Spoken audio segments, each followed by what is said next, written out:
Kok semak. Oh ya dalah.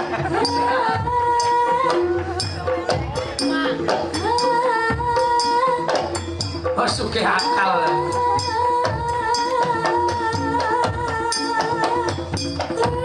Lebar putek bulan.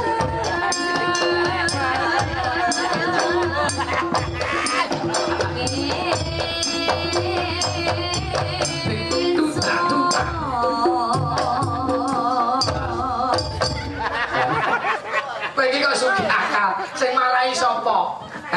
Anak wong tenan kowe iki. Mboten. Weh, tekon masuk apa mboten? Masuk. Ya. Coba mboten. Iki anak wong kok anak demit. Wah.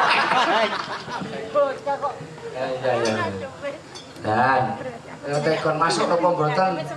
Lucu apa mboten ngono lho kaya iso tekon.